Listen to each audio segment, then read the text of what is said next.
मेरा कहना था कि औरत हर चीज किसी दूसरे के साथ बांट सकती है, लेकिन अपना पति किसी के साथ नहीं बांट सकती। और जो औरत अपना पति किसी दूसरी औरत के साथ बांट सकती है, या तो वह औरत ही नहीं होती या फिर वह बेवफा होती है। लेकिन कभी कभार कुछ ऐसी मजबूरियां भी इंसान के आगे आ जाती हैं कि हमें वह भी करना पड़ता है जो कभी नहीं किया होता। मेरा नाम दीपाली है।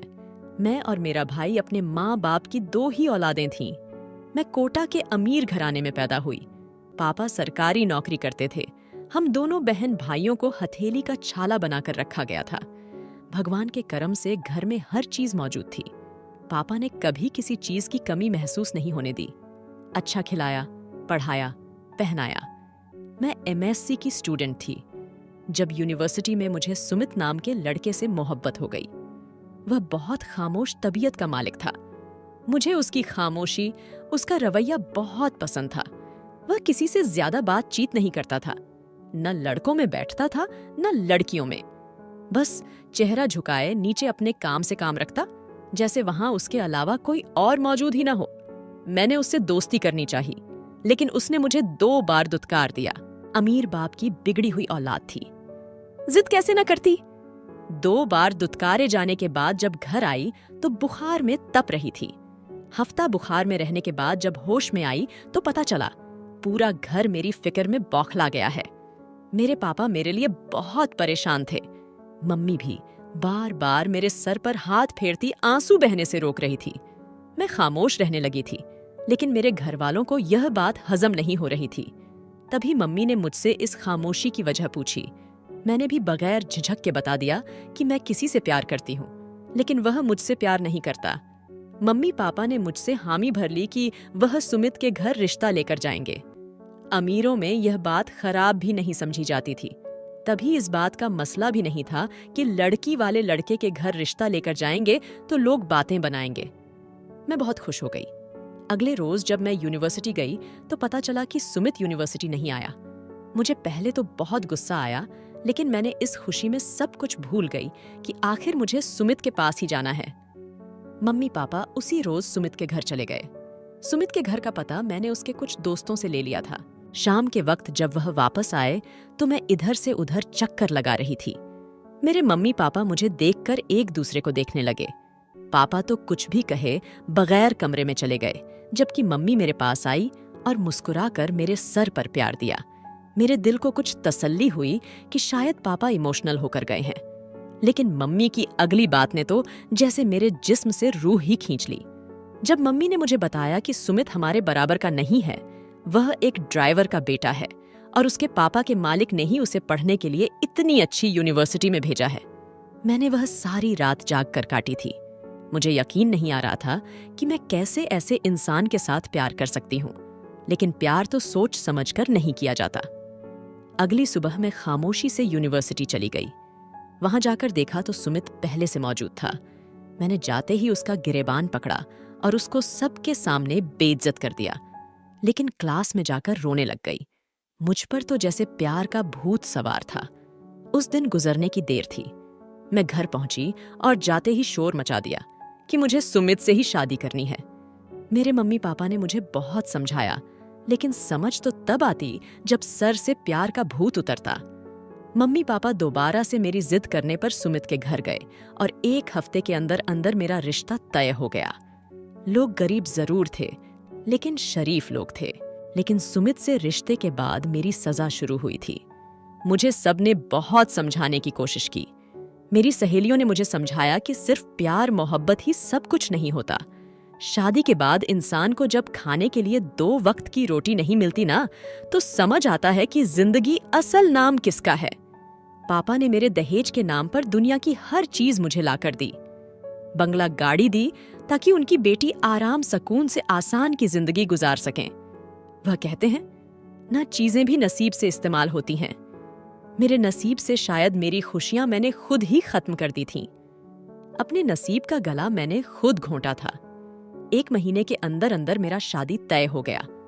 सुमित बहुत खामोश तबीयत का था। मुझे कभी समझ ही नहीं आई कि शुरू शुरू में लड़के बहुत खुशमिजाज होते हैं, लेकिन सुमित में ऐसी कोई बात नजर नहीं आती थी, जैसे वह इस रिश्ते से खुश न हो। मैं अक्सर ऐसे ही सोचती और फिर खुद को तसल्ली देने के लिए खुद ही इस बात को झुठला देती, जैसे कबूतर बिल्ली को देखकर आंखें बंद कर लेता है। मैंने भी सुमित की अजीब रवैया को देखने के बाद अपनी आंखें बंद रखीं। एक रोज शरारतन मैं उसके घर के पास से गुजरी। अमीर बाप की अमीर बेटी थी, तो गाड़ी की चाबी हर वक्त मेरे पास ही रहती थी। मैंने देखा कि सुमित अपने घर से निकलता हुआ सामने से ऑटो रिक्शे पर बैठा है और रिक्शे को आगे चलने को बोला। मैं भी पीछा करते हुए उसके पीछे पीछे चलती रही, लेकिन आंखें खुली की खुली रह गई जब वह निकलकर एक बंगले में चला गया, जिसके बाहर लिखा हुआ था, यहाँ हर तरह का इलाज किया जाता है। मैं नहीं जानती थी कि उस बंगले के अंदर इलाज के नाम पर क्या होता है, लेकिन सुमित का वहां जाना मुझे बहुत अजीब लगा। मोहब्बत सर चढ़कर बोल रही थी, इसीलिए बात को रफा दफा करते मैं घर वापस आ गई। लेकिन मेरे दिमाग में एक हलचल मची हुई थी। न जाने सुमित को क्या हुआ है जो वहां गया था। घर पर किसी से जिक्र करती तो मम्मी पापा मुझे फिर से समझाने बैठ जाते। मोहब्बत को खो देने के डर से मैंने किसी से सुमित के बारे में जिक्र न किया। वक्त का काम है, गुजर जाना तो गुजर जाता है। दिन पर लगाकर उठ गए और वो दिन भी आ गया जब मुझे सुमित के साथ उसके घर विदा होकर जाना था। मम्मी पापा से मिलते हुए कई आंसू मेरी आंखों की बांध तोड़कर निकल आए। माँ बाप थे, इसीलिए आशीर्वाद देते हुए मुझे विदा किया। घर मेहमानों से भरा पड़ा था। शादी की रात भी सुमित ने मुझसे कोई खास बात नहीं की। मैं हैरान थी सुमित के रवैये से, लेकिन शादी का पहला दिन था। ये छोटा सा घर भी मुझे जन्नत से कम नहीं लग रहा था, क्योंकि यहाँ मेरी मोहब्बत थी और मोहब्बत अंधी होती है। शादी के कई दिन बाद सुमित घर पर बोलकर अपने एक कजिन की तरफ चले गए। मैं परेशान हो गई और अक्सर रोने लग जाती, मगर मेरे रोने से वहां पर किसी को क्या लेना देना था। मेरी सास और मेरी ननद अपनी जिंदगी में मगन थे। मेरा छोटा देवर अजीबो गरीब आदत का मालिक था। मैं जब किचन में काम कर रही होती तो अक्सर वह मेरे पास आकर खड़ा हो जाता और मुझसे अजीब अजीब बातें करने लगता कि आपने क्या देखा था सुमित में। आप अब भी चाहें तो आप सुमित से तलाक लेकर मुझसे शादी कर सकती हैं। मैंने सोच लिया था कि अब मैं सुमित से अपने देवर के बारे में जरूर बात करूंगी, लेकिन बात तो उस वक्त करती जब सुमित मुझे वक्त देते, लेकिन उन्हें तो जैसे अजाब लगता था। मैं बहुत बुरा महसूस करती थी, लेकिन खामोश रहती थी। जान तो उस वक्त निकली जब घर में मेरी सास ने एक नई ख्वाहिश पैदा कर दी। मेरा जिस्म एकदम सुन्न पड़ गया, जैसे किसी ने रूह को खींच लिया हो। मेरी सास अब अपने पोता पोती का चेहरा देखना चाहती थी, लेकिन वह क्या जानती कि उनके बेटे और बहू में अंडरस्टैंडिंग नाम की कोई चीज है ही नहीं। प्यार मोहब्बत तो बहुत दूर की बात है। रात के वक्त जब सुमित घर आए तो मैंने उन्हें समझाया, उनसे जबरदस्ती बात की। खाना खाते वक्त उन्होंने बस हूं हां की। मैंने अपने देवर की बात को छुपाते हुए अपनी सास की नई ख्वाहिश के बारे में उन्हें आगाह किया। औलाद का नाम सुनते ही जैसे मियां बीवी के चेहरे पर एक चमक आ जाती है, मेरे पति के चेहरे पर एक अनदेखी सी बेचैनी थी, खौफ था। चेहरे पर आया पसीना मुझे कश्मकश में डाल गया। मैंने फिक्रमंद से जैसे ही अपने पति के माथे पर हाथ रखा तो वह एकदम घबराकर मुझसे दूर हो गए। मैं तो अपने पति की हालत देखकर डर ही गई थी कि यह सब क्या हो रहा है। मैंने अपने पति से कोई सवाल ना किया और उनके सामने से बर्तन उठाकर किचन में रखाई। मैंने अपने पति से दोबारा कोई सवाल ना किया। सर्दियों की ठंडी रात में वह घर की बालकनी में चले गए, लेकिन उनके चेहरे पर पसीना ऐसे था जैसे जून जुलाई की गर्मी में आता है। सुबह मैं नीचे आई, अपनी सास और अपने लिए नाश्ता बनाया। ननद कॉलेज जा चुकी थी। अब तो घर रह रहकर मैं भी बोर होने लगी थी, इसीलिए मैंने ठान ली थी कि मैं अपनी सास से जरूर बात करूंगी। सास ने नाश्ता शुरू किया तो मैं भी साथ बैठकर नाश्ता करने लगी। मैंने हिम्मत की और अपनी सास से कहा कि मुझे दोबारा से पढ़ाई शुरू करनी है। सास तो जैसे पत्थर की ही हो गई थी। मुझे जोर से डांट दिया कि अब क्या जरूरत पड़ गई पढ़ने की। जब पढ़ने की उम्र थी तब तो इश्क माशूकी ही खत्म नहीं हो रही थी मेरी, और अब मुझे दोबारा पढ़ने की क्या जरूरत पड़ गई। मेरा रंग सफेद पड़ गया। मुझे अपनी सास से ऐसे जवाब की उम्मीद नहीं थी। मेरी तो जैसे जान ही लबों पर आ गई थी। कहाँ मम्मी पापा ने कभी उफ तक नहीं की थी, कहाँ इतनी बातें सुनने को मिल गई। मैं खामोश अच्छी बहुओं की तरह वापस अपने कमरे में आ गई और खूब रोई कि जिसके नाम के ताने मिल रहे ना, तो वह मेरा था, और जो ताने दे रहा था न ही वह मेरा। मेरे माँ बाप ने दोबारा कभी मेरी तरफ मुंह नहीं किया था, और मैं भी उनकी तरफ जाती भी तो किस मुंह से जाती। बहुत धड़ल्ले से कहकर निकली थी कि मैं वहां बहुत खुश रहूंगी। उस रात पहली बार मेरे पति ने मेरी तरफ गौर से देखा और मेरी सूजी आंखें देखकर परेशान हो गया। मेरे सर पर हाथ रखा और मुझसे रोने की वजह पूछी। मुझे और क्या चाहिए था? मैं तो इसी में बहुत राजी हो गई थी। बाकी तमाम चीजों के साथ साथ औलाद की कमी भी मुझे शिद्दत से महसूस होने लगी थी। कुछ मेरी सास के ताने और मेरे पति की लापरवाही ने मुझे ज्यादा चिड़चिड़ा कर दिया था। मैंने अपने पति से जिद करके डॉक्टर के पास जाने को बोला तो वह हत्थे से ही उखड़ गए। गुस्से से बोलने लगे, चिल्लाने लगे, पूरा घर सर पर उठा लिया। मुझे उनके रवैये की बिल्कुल समझ नहीं आ रही थी कि ऐसा क्यों कर रहे हैं। क्या उनको औलाद की ख्वाहिश नहीं है, या यह नहीं चाहते कि घर में बच्चों की किलकारियां गूंजे? अब तो जैसे मैं हर चीज से थकने लगी थी, हर चीज से दूर, हर चीज से बेदिल हो गई थी। लेकिन मेरे पति समेत मेरे तमाम ससुराल वालों को इस बात से कोई फर्क नहीं पड़ता था। शादी के 2 साल बाद मेरी ननद ने नया तमाशा दिया कि सुमित दूसरी शादी कर लें। मुझे तो जैसे जमीन में जिंदा दफन कर दिया गया था। मुझे हर वक्त यह बात सुनाते रहना कि मैं बांझ हूं। उनका काम बन गया था। कभी दूसरी शादी की धमकी, तो कभी मुझे तलाक देने की ख्वाहिश। मेरे कानों में सीसा पिघला के डालने के बराबर थी। एक औरत होकर और अपने माँ बाप की लाडली बेटी होने के बावजूद मैं यह सब बर्दाश्त कर रही थी, सिर्फ अपनी मोहब्बत के हाथों मजबूर होकर। लेकिन अगर मोहब्बत आपको तकलीफ देने लग जाए तो उससे दूर हो जाना चाहिए। सारी जिंदगी तकलीफ से भरपूर गुलामी की जिंदगी गुजारने से लाख गुना बेहतर है। कई साल मैं भट्टी में पकती रही, लेकिन एक पल को भी सुकून नसीब नहीं हुआ। शादी के कई साल तक औलाद न हुई तो अब मैंने भी पति को डॉक्टर के पास जाने का कहना शुरू कर दिया। वह अब भी गुस्सा करते, लेकिन इस बार मैं पीछे नहीं हटी। सास को कहा तो उन्होंने मुझ पर ही इल्जाम लगा दिया कि अपने बांझपन का तो कसूर मेरे बेटे पर न डाल। लेकिन इस बार तो मैं किसी कीमत पर पीछे नहीं हटने वाली थी। जो भी जैसे भी करके मैं अपने पति का जांच करवाने डॉक्टर के पास ले गई। डॉक्टर पहले तो मेरे पति को देखकर हैरान रह गए। मुझे लगा जैसे वह एक दूसरे को जानते हैं, लेकिन मैं हैरान भी थी कि ये लोग एक दूसरे को कैसे जानते हैं, क्योंकि यह हमारे घर से कुछ दूरी पर था। और फिर मेरे पति का यहाँ क्या काम?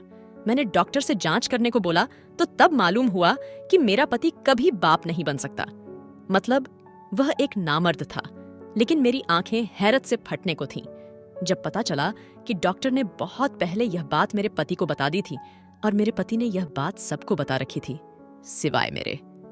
मेरा ससुराल सब जानता था, मैं नहीं जानती थी। फिर उन्होंने मुझे इतना बड़ा धोखा क्यों दिया? मेरा सर फटने लगा था। आसमान मेरी आंखों के सामने घूमने लगा। मैं रोते हुए क्लिनिक से निकली और शिकवा भरी निगाहों से अपने पति की तरफ देखा। वह भी मेरी तरफ ही देख रहे थे। फिर एकदम रोते हुए मेरे आगे हाथ जोड़ने लगे कि मुझे माफ कर दो, मैं बहुत बुरा हूं, बहुत बुरा किया तुम्हारे साथ। लेकिन उस वक्त बस मैं अकेले रहना चाहती थी। किसी की बात सुनने को दिल तक नहीं कर रहा था। मैं घर पहुंची और चीख चीख कर सबको इकट्ठा कर लिया और फिर एक एक करके सबको आईना दिखाया। सबके चेहरे शर्मिंदगी से झुके हुए थे। फिर मैंने अपने देवर की तमाम बातें अपने पति को बताई तो जैसे वहां खड़ा हर शख्स हैरान नजरों से मेरे देवर को देखने लगा, जैसे उन्हें मेरे देवर की इस हरकत की उम्मीद न हो। खैर, वक्त का काम है गुजरते रहना, तो वह गुजर ही जाता है। अब मैं अपने पति को कुछ नहीं कहती थी, लेकिन अब वह अपना इलाज करवाने लगे थे। बहुत सी जगहों पर दिखाने के बाद भी जब मेरे पति को आराम न आया तो वह भी अब मायूस होने लगे। मेरी मोहब्बत ने यह गवारा न किया कि मैं उन्हें इस मुश्किल वक्त में तन्हा छोड़ जाऊं। उनका साथ हर पल, हर लम्हा देती रही। एक रोज मैं उनके साथ एक नए डॉक्टर के पास गई, लेकिन वहां भी उनका इलाज नामुमकिन था। मैं अपने पति के साथ घर के लिए निकली तो एक लंगड़ी फकीरनी ने मुझे देखकर बोली, मैडम, अपने पति की शादी मुझसे करवा दे तो इसका इलाज कर दूंगी और जल्द तुझे खुशखबरी मिलेगी। मेरी रूह कांप गई। मेरी रीढ़ की हड्डी में खौफ की लहर दौड़ गई। कुछ वक्त सोचने के लिए लिया। उसके बाद मैं खुशी खुशी राजी हो गई और पति की शादी फकीरनी से करवा दी। मेरा तो जैसे हर फैसला ही गलत था। अब मुझे खुद से घिन आने लगी थी कि क्यों मैंने अपने पति को किसी के आगे फेंक दिया। कितनी बेबसी थी मेरे पति की आंखों में। उस वक्त जब मैं फकीरनी से शादी के लिए उनको मना रही थी और वह किसी सूरत मानने को तैयार नहीं हो रहे थे। बहुत मुश्किल से अपनी कसम देकर मैंने उनको फकीरनी से शादी पर राजी किया। फकीरनी ने मुझे अपना पता जो दिया था वह एक खुली जगह थी जहां छोटी छोटी झोपड़ियां बनी हुई थीं। अब तो मेरी सास का रो रो कर भी बुरा हाल होने लगा था, लेकिन वह मुझे कुछ नहीं कहती थी। 1 माह तक पति वापस ना आया तो मैंने अपने पति को तलाश करना चाहा। सबसे पहले मैं फकीरनी की झोपड़ी की तरफ गई, लेकिन अंदर झांका तो जान निकल गई। वहां तो कोई भी मौजूद न था। मैंने इधर उधर की झोपड़ियों में पूछा तो उन्होंने कहा कि यहां तो अरसा हो गया कोई भी नहीं रहता है। मुझे हैरत का गहरा झटका लगा, क्योंकि इसके अलावा तो मेरे पास उस फकीरनी का कोई भी पता नहीं था। मैंने इधर उधर झांका, लेकिन सब बेकार था। वह फकीरनी वहां होती तो मिलती। मैं जल्दी से घर पहुंची और सारा किस्सा अपनी सास को बता दिया। मेरी सास तो तेज तेज रोने लगी। मेरी ननद भी मुझे बुरा भला कहने लगी कि मैंने जानबूझकर उसके भाई को उस फकीरनी के साथ भेजा था। मेरी तो जान निकलने लगी थी। यह सब तो मैंने सोचा भी नहीं था जो मेरे साथ हो रहा था। मैं कई दिन इंतजार करती रही और कई दिन उस झोपड़ी में जाकर देखती रही, लेकिन वहां न बंदा न कोई बंदे की जात थी। अब तो जैसे मैं भी मायूस होने लगी थी। वक्त जैसे रुक सा गया था। कई जगहों पर अपने पति को तलाश किया, लेकिन नाउम्मीदी से घर लौट आती। एक रोज मैंने अपने पापा के घर जाने का फैसला किया ताकि उनकी मदद से मैं अपने पति को तलाश कर सकूं। जब मैं अपने पापा के पास अपने आलीशान महलनुमा घर में गई तो मुझे ऐसी हालत में देखकर मेरे पापा आंसुओं के साथ रोने लगे, लेकिन मैंने हिम्मत नहीं हारी। उनको हौसला दिया और उनको सारी बात बता दी। पापा ने मुझे अफसोस से देखा कि मैं मोहब्बत के अफसाने पढ़ने वाली एकदम कैसे बहक गई और अपना पति एक फकीरनी के साथ न जाने कहाँ भेज दिया। मैं पापा के आगे हाथ जोड़ने लगी और उनसे मदद की तलब करने लगी। उन्होंने भी मेरी मदद करने की ठान ली और मुझे अपने एक कजन के पास ले गए, जो कि एक पुलिस इंस्पेक्टर था। उन्होंने मुझसे वादा किया कि मेरे पति को जरूर तलाश करेंगे, लेकिन उनकी एक बात ने जैसे मेरे शरीर से जान खींच ली हो। जब उन्होंने यह बताया कि एक गैंग जो फकीर बनकर लोगों को उनकी कमजोरी से पकड़ता है और उनको अपने जाल में फंसाकर उनके गुर्दे, दिल और जिस्म के कई चीजें निकालकर उनको बेचकर लोगों का कत्ल करके उनको खेतों या वीरानों में फेंक देता है, मेरी टांगें खौफ से कांपने लगी। मेरे पापा ने मुझे उस वक्त न थामा होता तो यकीनन मैं जमीन पर गिर चुकी होती। मैं अपने पापा के सीने से लगी रोने लगी। मेरा पापा ने मुझे हौसला दिया और बहुत समझाया कि सुमित को कुछ नहीं होगा, लेकिन मेरा दिल बहुत बेचैन होने लगा और दिल में अजीब अजीब से ख्याल आने लगे। पापा मुझे अपने साथ अपने घर ले गए। मैंने बहुत जिद की अपने घर वापस जाने की, लेकिन उन्होंने कहा जब तक सुमित नहीं मिल जाता मैं उनके साथ ही रहूंगी। मैं भी मान गई और उनके साथ घर चली गई। मेरी मम्मी तो मेरी बलाए लेने लगी थी। मैं अपनी मम्मी के सीने से लगे बहुत रोई। इस सब से एक फायदा हुआ था कि मैं पूजा पाठ करने लगी थी, अपने पति के मिल जाने की दुआ करने लगी थी। मुझे ऐसे देखकर मेरे मम्मी पापा को यकीन नहीं आ रहा था कि जीन्स टी शर्ट पहनने वाली, फैशन करने वाली एकदम कैसे बदल गई थी और कैसे एकदम से सादगी इख्तियार कर ली थी। मम्मी शाम का खाना बनाने लगी तो मैं किचन में चली गई और मम्मी से कहा कि आज मैं खाना बनाती हूँ, तो वह मेरी तरफ मुंह खोलकर हैरानगी से देखने लगी, जैसे कह रही हो कि आज सूरज किस तरफ से निकल आया है। मैंने मुस्कुराकर अपनी मम्मी की तरफ देखा और उनके गले से लग गई और कहा कि मम्मी अब मैं बड़ी हो गई हूँ। शादी के बाद बेटियां बड़ी हो जाती हैं ना, मैं भी ऐसे ही बड़ी हो गई हूँ। मेरी मम्मी की आंखों में आंसू आ गए। उन्होंने मुझे प्यार किया और मेरे माथे को चूमा। मैं अपने माँ बाप की लाडली जरूर थी, लेकिन इतना पवित्र प्यार मुझे कभी नहीं मिला था। मैंने आंसू साफ किए और खाना बनाने लगी। मम्मी मेरे पास कुर्सी पर बैठते हुए मुझे इतनी सफाई से काम करता देख मुस्कुराने लगी। मम्मी ने मुझसे पूछा कि बेटा यह सब कहाँ से सीखा है? तो मुझे हंसी आ गई अपनी मम्मी की मासूमियत पर, और फिर उनको जवाब दिया कि मम्मी मोहब्बत सब कुछ करवा लेती है, मोहब्बत अपना आप मनवा लेती है। मेरी मम्मी ने कभी मेरे मुंह से इतनी बड़ी बातें नहीं सुनी थी। वह खामोशी से सर झुका ली। कुछ देर गुजरी तो वह माँ वाले सवाल करने लगी। मेरी सास का रवैया मेरे साथ कैसा है? मेरी ननद का रवैया कैसा है? मेरी ननद कुछ कहती तो नहीं है? मैंने मुस्कुराकर अपनी मम्मी को तसल्ली दी और कहा कि मम्मी ऐसा कुछ नहीं है, वह सब बहुत अच्छे हैं। झूठ बोलने का एक फायदा हुआ कि मेरी मम्मी के चेहरे पर सुकून हो गया। खाना तैयार हो चुका था।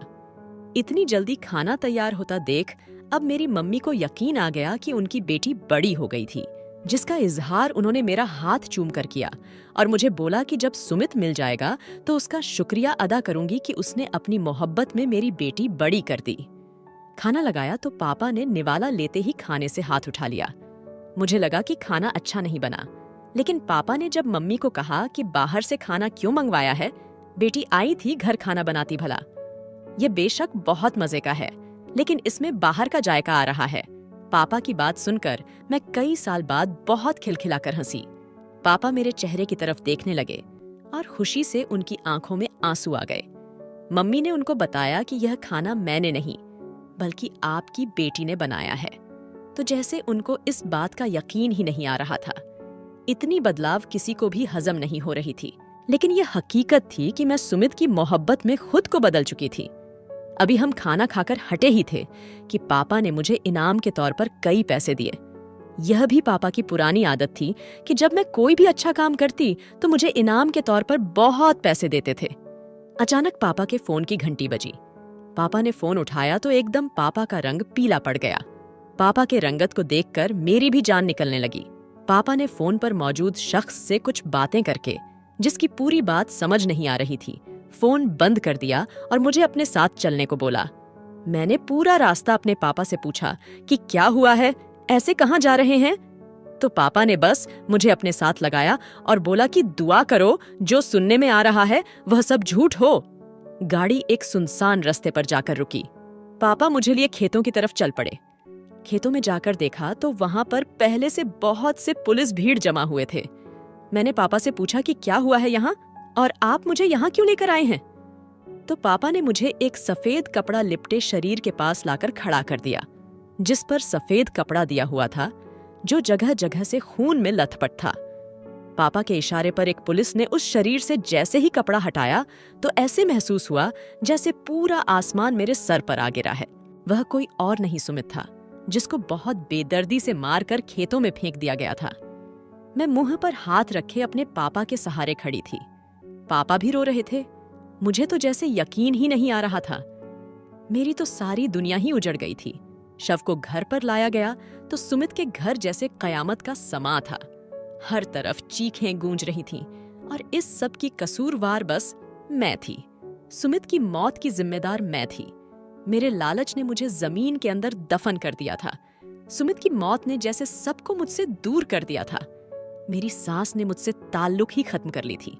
कोई मुझे बुलाने को तैयार नहीं था और इस सब का खमियाजा मेरे छोटे भाई को भुगतना पड़ा। एक नापसंदीदा औरत यानी मेरी ननद से शादी करने की सूरत में। लेकिन मेरा भाई भी बहुत हिम्मत वाला था, तभी उसने मेरी ननद से शादी कर ली। लेकिन दोनों के नसीब अच्छे थे, तभी घर पूर सुकून और खुशियों से भर गया था। मेरी ननद ने अपनी पहली औलाद मेरी झोली में डाल दी, लेकिन मैं क्यों किसी की औलाद पर हक जमाती? तभी मैंने अपनी ननद को ढेर सारी दुआओं के साथ उसकी औलाद उसे वापस कर दी। मेरी सास ने मुझसे अपनी ख्वाहिश जाहिर की कि मैं उनके छोटे बेटे यानी अपने देवर के साथ शादी कर लूं, लेकिन मैंने साफ इनकार कर दिया। मेरी सास को भी मेरे फैसले से कोई मसला नहीं था। पापा से कहकर मैंने एक NGO बनवाया, जहां लाचार मजबूर माँ बाप अपने बच्चों को छोड़ जाते थे। मैं उनकी मदद करने लगी थी, या शायद अपने गुनाहों में कमी के लिए यह कदम उठाया था। आज मैं लाखों बच्चों को अपने बच्चे बनाकर उनको पाल रही हूँ। शायद मुझे भगवान ने औलाद इसीलिए नहीं दी थी क्योंकि मुझे इतने बच्चों को पालना था। भगवान के हर काम में कोई मसले जरूर शामिल होता है। वह जो दे, जितना दे, उसका शुक्र अदा करते रहना चाहिए, वरना वह भी छीन लेता है जो दिया होता है। दोस्तों, उम्मीद करती हूँ आपको हमारी कहानी पसंद आई होगी। कहानी पसंद आई है तो वीडियो को लाइक करें, चैनल पर नए हैं तो चैनल को सब्सक्राइब करें और हाँ नोटिफिकेशन को जरूर दबाएं ताकि अगली अपडेट सबसे पहले आपको मिले।